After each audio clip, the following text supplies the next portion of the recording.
Hello students, फिर से chapter के अंदर chemical reaction and equation last video इस चैप्टर की हम आज बना रहे हैं और वो है last type of chemical reaction. वो है हमारे पास बेटा न्यूट्रलाइजेशन रिएक्शन। कौन सी है? Neutralisation reaction. न्यूट्रलाइजेशन रिएक्शन समझने की कोशिश करना, बहुत आसान है। लास्ट टॉपिक कर रहे हैं, इसके बाद एक छोटा सा टॉपिक रहेगा कोरोजन और रेंसिडिटी वाला, ठीक है। उससे पहले कर रहे हैं न्यूट्रलाइजेशन रिएक्शन। तो as the name suggest neutral, क्या बोल रहे हैं यहाँ पर बेटा? न्यूट्रल। आपने कई जगह पे सुना होगा न्यूट्रल, कि ये तो बंदा बड़ा न्यूट्रल है, किसी की बातों में कोई इंटरेस्ट नहीं लेता, इसको किसी से कोई मतलब नहीं, तो न्यूट्रल क्या है? न्यूट्रल। बाइक में जब आप गियर लगाते हो, ना आगे वाला गियर लगा हुआ ना पीछे वाला, तो बोलते हैं कि बाइक इस टाइम पे न्यूट्रल है। क्या है बाइक इस टाइम पे? न्यूट्रल। तो यहाँ पर न्यूट्रल से क्या मतलब है? देखिए, दो चीजें होती है हमारे पास। एक एसिड होता है, एसिड। एक होता है बेटा हमारे पास बेस। एसिड वो होते हैं जिनकी पीएच 7 से कम होती है, बेस होते हैं जिनकी पीएच 7 से ज्यादा होती है। तो पीएच का पता करने के लिए आपको बेटा एसिड बेस वाले चैप्टर की वीडियोस देखनी पड़ेगी, ठीक है। तो आप उन वीडियोस को देखिए, फिर यहां पर आइए। हाल फिलहाल के लिए सीख लीजिए कि पीएच जो होती है वो 7 से कम होती है एसिड के लिए, बेस की पीएच 7 से ज्यादा होती है। और जो न्यूट्रल सोल्यूशन होते हैं, न्यूट्रल, उनकी पीएच बेटा कितनी होती है? 7। क्या होती है? पीएच 7। जो एसिड होते हैं वो टेस्ट में कितने कैसे होते हैं? सोर, खट्टे होते हैं टेस्ट में। बेस कैसे होते हैं बेटा? बीटर कड़वे होते हैं टेस्ट के अंदर। मान लो ये एसिड बेस क्यों सिखा रहा हूं मैं यहां पर। मान लो कहीं पर एसिड है और आपको न्यूट्रल करना है, मतलब खत्म करना, उस एसिड को आप चाहते हो कि खत्म हो जाए, तो उसके अंदर बेस मिक्स कर दो। एसिड और बेस एक दूसरे के एंटी होते हैं। क्या होते हैं? एंटी। मान लीजिए कहीं पर बेस ज्यादा है तो उसके अंदर एसिड मिक्स कर दो, एसिड ज्यादा है तो क्या मिक्स कर दीजिए? उसके अंदर बेस मिक्स कर दीजिए, ताकि वो एक दूसरे को क्या कर दें? न्यूट्रल कर दें, और उनकी पीएच कहां पर आ जाए? 7 पर आ जाए। कहां पर आ जाए? पीएच 7 पर। तो न्यूट्रलाइजेशन रिएक्शन का मतलब ही इसी बात से है कि जब एसिड के अंदर आप बेस मिक्स करते हो या बेस के अंदर आप एसिड मिक्स करते हो, तो वो एक दूसरे को न्यूट्रल कर देते हैं। क्या कर देते हैं? न्यूट्रल।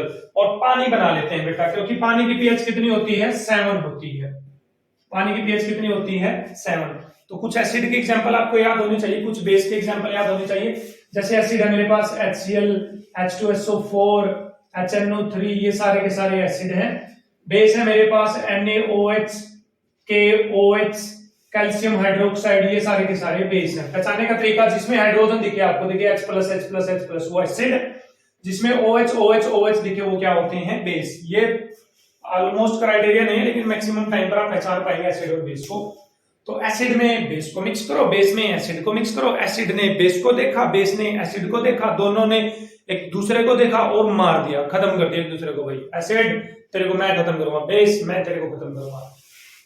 तो क्या बनेगा बेटा? एसिड प्लस बेस आपस में रिएक्ट कर कर क्या बनाएंगे? Salt plus water. तो इस रिएक्शन को कौन सी रिएक्शन बोलते हैं? Neutralisation reaction. Whenever acid and base react with each other to form salt and water, such kind of reaction is known as neutralisation reaction. Example से पढ़ेंगे बेटा। किससे पढ़ने वाले हैं?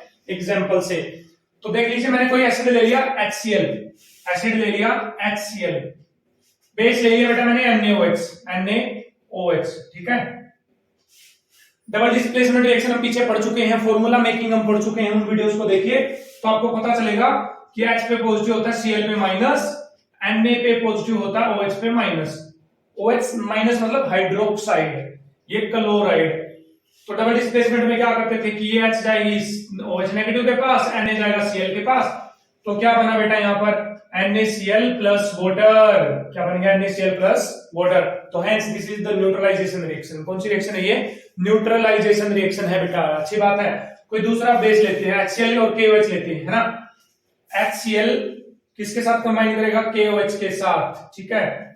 तो तोड़िए, H पे पॉजिटिव, Cl पे negative, K positive, OH negative, तो HOH के साथ KCl के साथ, तो क्या बनेगा बेटा यहाँ पर? KCl plus water. KCl plus water. Again ये सोल्ट है, ये पानी है। क्या है? पानी। तो ये कौन सी रिएक्शन हुई? Neutralisation reaction. सर कोई दूसरा एग्जांपल लीजिए। चलिए H2SO4 ले लेते हैं। H2SO4। चलिए बेस कौन सा ले? एक बार NaOH ले लेते हैं, NaOH। तो आप याद रखना, सोडियम सल्फेट के साथ मिलेगा, HOH के साथ मिलेगा। तो HOH के साथ मिलेगा तो क्या बनेगा? पानी। पानी का तो फॉर्मूला आप सभी को ध्यान होता ही है, ठीक है। सोडियम किसके साथ मिलेगा बेटा? सल्फेट के साथ। तो क्या बनेगा? Sodium sulphate. तो सोडियम सल्फेट का फॉर्मूला आपको बनाना आना चाहिए, Na, ये सल्फेट, इसकी वैलेंसी 1, इसकी वैलेंसी 2, ये इसके पाँव में, ये इसके पाँव में बेटा। तो क्या बनेगा? Na2SO4। क्या बनेगा? Na2SO4। तो ये सारी जो रिएक्शन लिखी गई है बेटा, इसको कौन सी रिएक्शन बोलते हैं? Neutralisation reaction. You can see water form हो रहा है, न्यूट्रल है, सोल्ट फॉर्म हो रहा है। एक अच्छी सी ऐड आप लोगों को मैं सिखाता हूँ। इनो की ऐड सुनी हुई है ना? काम शुरू सिर्फ कितनी सेकंड में? 6 सेकंड में, है ना? कि पेट के अंदर एसिडिटी हो गई है, क्योंकि पेट में कौन सा एसिड रिलीज होता है हमारे स्टमक के अंदर? बेटा HCl रिलीज होता है। क्या रिलीज होता है? HCl। कई बार HCl की जो सिक्रेशन है वो ज्यादा हो जाती है, ज्यादा अमाउंट में HCl रिलीज हो जाता है, तो इनो खाने के लिए बोलते हैं। तो इसका मतलब इनो एसिड को क्या कर देती है? न्यूट्रल कर देती है। क्या कर देती है? न्यूट्रल। तो ऐसे रिएक्शन को क्या बोलने वाले हैं? न्यूट्रलाइजेशन रिएक्शन बोलने वाले हैं। देख लीजिए एक बार ध्यान से। तो बेटा आई होप आपको न्यूट्रलाइजेशन रिएक्शन क्लियर है। तो लास्ट टॉपिक पे इस चैप्टर के चलते हैं, बिल्कुल लास्ट टॉपिक, बस 5 मिनट और लगेंगे ज्यादा से ज्यादा, तो बने रहिए मेरे साथ, आप देखते रहिए। Corrosion and rancidity. तो कोरोजन का मतलब है बेटा, मान लीजिए आपके पास कोई मेटालिक सब्सटेंस है, मेटल्स वगैरह है, धातु है, जैसे लोहा है, कॉपर है, सिल्वर है, एल्यूमिनियम है, ये सब है। इनको जो आप एनवायरमेंट में एक्सपोज करते हो, किसके अंदर? एनवायरमेंट में एक्सपोज करते हो मतलब खुला छोड़ते हो, तो वो एनवायरमेंटल गैसेस के साथ, किसके साथ? एनवायरमेंटल गैसेस के साथ क्या कर लेती है बेटा? रिएक्ट कर लेती हैं। This process is known as corrosion. जैसे लोहा है, आयरन, लोहे को खुला छोड़ोगे तो भी जंग लग जाएगा उसको, तो वो भी कोरोजन है। क्या है? वो भी corrosion. Rusting of iron is also corrosion. ठीक। कॉपर है बेटा, कॉपर हरे रंग का हो जाता है, ठीक, तो वो भी क्या है? कोरोजन। सिल्वर की तारें देखते हो आप, वायर देखते हो सिल्वर की, जो ये खंभों पर लगी होती हैं, ये शुरू में तो चमकदार होती है व्हाइट कलर की, बाद में धीरे धीरे ब्लैक कलर की हो जाती है, तो वो भी क्या है? कोरोजन। तो हाल फिलहाल कोरोजन का मतलब क्या है? लिख लीजिए आप डेफिनेशन, बोर्ड पे नहीं लिख रहा मैं, बोल रहा हूं, आप अपने नोट्स बनाते रहिए साथ साथ में। Whenever metallic substances are exposed to air, they react with environmental gases and hence get corroed. वो corroed हो जाती हैं, react कर लेती हैं, तो this is known as corrosion. क्या बोलते हैं इसको? corrosion. तो rusting of iron is also known as corrosion. क्या बेटा? rusting of iron, इसको भी क्या बोलने वाले हैं हम? corrosion बोलने वाले हैं। तो एक किस्म से ये बोल देना, जंग लगना corrosion है, ठीक है। तो एल्यूमिनियम है, एल्यूमिनियम वगैरह खराब हो जाएंगी, मेटल वगैरह खराब हो जाती हैं एनवायरमेंटल गैसेस के कांटेक्ट में जब आती हैं, तो इसको क्या बोलते हैं? कोरोजन। तो कैसे प्रिवेंट करेंगे बेटा कोरोजन को? कैसे रोक सकते हो आप? कोरोजन को रोकने के क्या क्या उपाय हैं? भाई लोहे को जंग लगने से रोकना है, किसी मेटल को खराब होने से रोकना है, तो किस तरह से आप बचा सकते हो? भाई अप्लाइंग पेंट, उसके ऊपर क्या अप्लाई करिए? पेंट और ग्रीज अप्लाई करिए। पेंट लगा दीजिए, कर दीजिए, उसके ऊपर ग्रीज अप्लाई कर दीजिए, ठीक है। दूसरा क्या है? उसके ऊपर बेटा किसी मेटल की कोटिंग कर दो, उसके ऊपर लेयर चढ़ा दो। जैसे ये मेटल है, इसके ऊपर एक लेयर चढ़ा दो, पेंट करके किसी दूसरे मेटल की लेयर कर दीजिए, जिंक की कोटिंग कर दीजिए, एल्यूमिनियम की कोटिंग कर दीजिए। मतलब इसको हरियाणवी में ऐसे बोलते हैं कि झोल फिरवा दो ऊपर। क्या फिरवा दो? झोल, पानी चढ़वा दो ऊपर, ठीक। जैसे घर पर स्टील के बर्तन देखते हो, उसके ऊपर एक लेयर सी होती है, पतली पतली सी लेयर, देखना आप लोगों को। जैसे कोटिंग का मतलब है, जैसे आप घर पे स्कूल में अपनी बुक्स को बचाने के लिए ऊपर पॉलीथीन नहीं लगा देते, ऊपर कवरिंग कर देते हो, तो इसी तरह से ये भी कवरिंग है बेटा। क्या है? ये भी कवरिंग। किसी रिएक्टिव मेटल के साथ कांटेक्ट कर दीजिए उसका, किसके साथ? रिएक्टिव मेटल के साथ। मान लो इस मेटल को बचाना है हमें जंग लगने से, इसके ऊपर ये वाली मेटल लगा दो, ये वाली रिएक्टिव। तो जब एनवायरमेंटल गैस आएगी तो उसके साथ पहले रिएक्ट कौन करेगी? जो रिएक्टिव होगी ना। बचाना तो इसको है, तो जो गैसेस आएगी उसके साथ रिएक्ट कौन करेगी? ये तो, ये तो खराब हो जाएगी, लेकिन ये तो बच जाएगी ना। ये क्या हो जाएगी? बच जाएगी। इस तरह से कोरोजन से बचा सकते हैं। फोर्थ पॉइंट आपके पास एलॉय बना दीजिए। क्या बना दीजिए? एलॉय। कि किसी एक मेटल के अंदर आप कुछ मिक्स कर दीजिए। क्या कर दीजिए? दूसरी मेटल मिक्स कर दीजिए, तो एलॉय बन जाएगी, मिश्र धातु। क्या है? मिश्र धातु। उसके अंदर कोई दूसरी धातु मिक्स कर दीजिए, ठीक।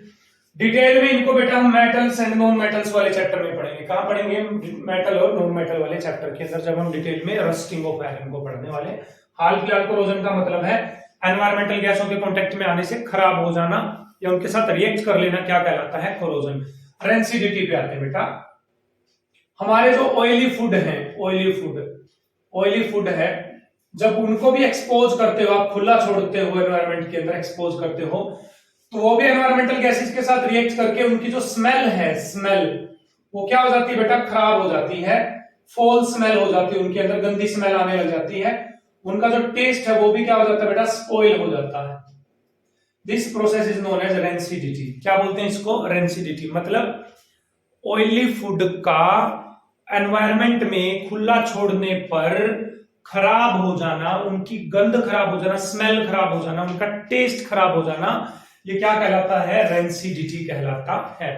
Whenever oily stuff is exposed to air, their taste and smell becomes foul or get destroyed। वो क्या हो जाती है, खराब हो जाती हैं, इसको बोला जाता है रेंसिडिटी। क्या बोलते